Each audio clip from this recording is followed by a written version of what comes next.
O gemi vuruyorlar. Israeli Prime Minister Benjamin Netanyahu was visibly emotional as he witnessed the destruction of one of the main pillars of Israel's air defense system after being hit by an Iranian missile. The attack occurred in a short time frame, but had a major impact, marking a significant failure of the strategic defense layer that had been the backbone of Israel's air security. The defense infrastructure, which for years had been touted as an impenetrable shield, was now flattened, crippled, and no longer operational. According to initial reports from military and security sources, the missile that struck the facility targeted the air defense system's main control center and launcher. The impact was immediate, with radars going out, command networks being disrupted, and strategic areas previously under tight protection now exposed. This attack was not only physical damage, but also a serious blow to public confidence and the narrative of Israel's military superiority in the region. Netanyahu, who was at the scene shortly after the attack, was reportedly unable to hide his emotion when he saw the wreckage of the defense system, which had long been touted as a symbol of national security. The destruction was witnessed by high-ranking military officials, intelligence chiefs, and technical officers who had been responsible for the system's operation. The situation at the site was tightly controlled, while evacuations and damage assessments were swiftly carried out. The attack immediately triggered a high state of alert across Israel. The military confirmed that several other air defense units were diverted to close the gap left behind. However, the effectiveness of these emergency measures remains questionable. Simultaneously, civil flights were diverted, military activity was increased, and internal government communications focused on controlling the aftershocks. Strategically, the destruction of this key air defense pillar changed the regional security landscape. The system, previously considered the first line of defense against missile threats, was now proven to be penetrated.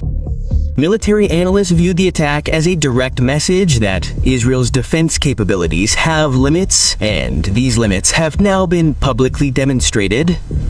The Israeli government has not released an official statement detailing the extent of material or personnel losses. However, internal sources indicate that the damage is extensive and will require a long period of recovery. Amid mounting political and security pressure, this incident marks one of the most crucial moments in Netanyahu's presidency.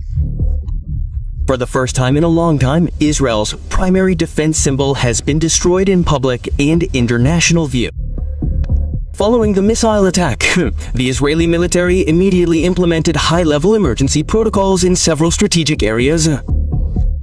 The primary focus is on closing the air defense gap created by the destruction of this key facility. Other defense units were forced to operate beyond their normal capacity. Meanwhile, some backup systems previously only for support were now serving as the primary line of defense. Security sources reported that in the first few hours after the attack, the early warning system experienced serious disruption. Some radars were unable to operate optimally because their connecting networks were damaged or temporarily shut down to prevent a wider system failure. This situation forced the military command to make quick, high-risk decisions, including prioritizing protection of certain areas while reducing coverage in others. From the government's perspective, the Israeli Security Cabinet held closed-door meetings that lasted for hours. The main agenda was an assessment of the air defense system's vulnerabilities, the potential for further attacks, and the political and military steps to be taken. Some ministers reportedly urged a decisive response, while others emphasized the risk of a wider escalation if the conflict spiraled out of control. On the ground, security forces increased security at vital facilities, including power plants, communications centers, and other military installations. Civilian activity around strategic areas was restricted, and some areas were placed under temporary restrictions. Local governments received direct instructions to prepare for worst-case scenarios, including possible evacuations if the threat escalated. International reaction began shortly after news of the air defense system's destruction spread. Several of Israel's allies expressed concern and requested clarification on the current security situation. Meanwhile, global military observers viewed the incident as a turning point, demonstrating that Israel's air defense system was not completely immune to precision missile attacks. Political pressure on Netanyahu also increased significantly. The opposition demanded a transparent explanation of national defense readiness and questioned the public's claims of military superiority. Amid this scrutiny, the government attempted to control information by limiting technical details released to the media, citing national security concerns. Overall, the destruction of this key air defense pillar created not only a military crisis, but also a crisis of confidence. Israel was quickly confronted with the reality that the system that underpins its national defense could be crippled, and the consequences of this event are expected to impact security policy, politics, and regional relations in the long term. Initial analysis by military and defense observers indicates that the Iranian missile attack was carried out with careful calculation and very specific target selection. The facility hit was not just a regular defense unit, but a key node, serving as a center for coordination, radar integration, and interception, response control, and advance control. When this node collapsed, the ripple effect immediately paralyzed the network that depended on it. Security sources stated that the attack pattern indicated a thorough intelligence assessment of the layout and function of Israel's air defense system. The missiles were aimed at maximizing system disruption, not simply inflicting physical damage on the surface.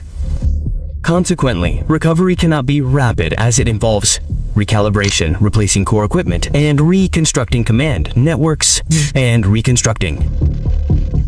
From a strategic perspective, this incident underscores the changing power dynamics in the region. For years, Israel's air defense system has been positioned as the primary deterrent against missile threats.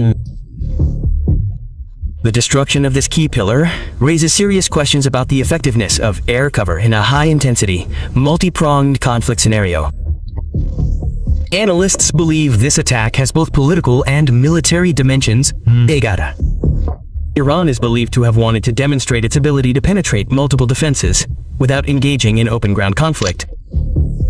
This message is not only directed at Israel, but also at other countries in the region that rely on air defense systems as a primary security guarantee. Neighboring countries have begun to review their defense postures. Several governments have reportedly increased preparedness and conducted internal assessments of the vulnerabilities of their respective defense systems. This situation has the potential to trigger a race to upgrade defense systems and precision strike capabilities in the Middle East. For Israel itself, the implications are long-term.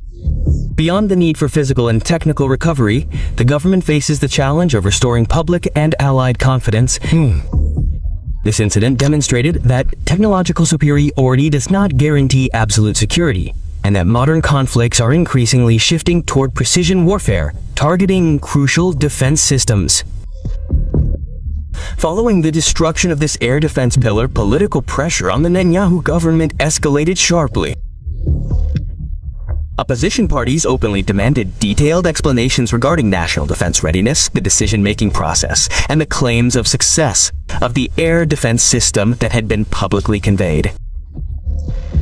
Several members of parliament called for the establishment of an independent investigative committee to assess whether the failure was solely the result of an enemy attack or also stemmed from internal planning and management errors. Within the governing coalition, the situation was not entirely solid. Political sources reported differing views on the next steps to be taken, both military and diplomatic. Some advocated a forceful Israeli response, while others warned that open escalation could worsen the already fragile security situation by exposing gaps in the air defenses. Public reaction was swift and widespread. Local media outlets captured images of the wreckage of destroyed defense facilities, fueling public concerns about the country's ability to protect its airspace. Social media was filled with criticism of the government, particularly regarding the narrative of defense superiority, which was now being openly questioned. Public trust in official government statements declined as demands for transparency increased. Civil society groups and security analysts also began to raise long-term concerns. They believe this incident was not simply a military incident, but rather a warning about structural vulnerabilities in the national defense system. public discussion shifted from simply who attacked to how prepared Israel was to face similar threats in the future. In the midst of this situation, the Prime Minister's office attempted to calm the turmoil by conveying a message of stability and control. However, the limited technical information made available to the public has fueled further speculation. For many, the destruction of this key air defense pillar has become a major political issue that will continue to haunt the Netanyahu government. It represents not only a military failure, but also a serious test of the government's leadership and credibility in the eyes of its own people. In the days following the attack, the Israeli government began shifting its focus from an emergency response to a restructuring of security policy. The Ministry of Defense, along with the military, conducted a comprehensive audit of the remaining air defense system, including a review of operational procedures, command structures, and reliance on key units. This step was taken to prevent a repeat of a similar failure that could open up further defense gaps. At the policy level, the government faced a difficult choice. The option of upgrading the defense system would require a large budget and a long time frame, while the threat was still considered active. Internal discussions included the possibility of accelerating the procurement of new systems, technological cooperation with allied nations, and changes to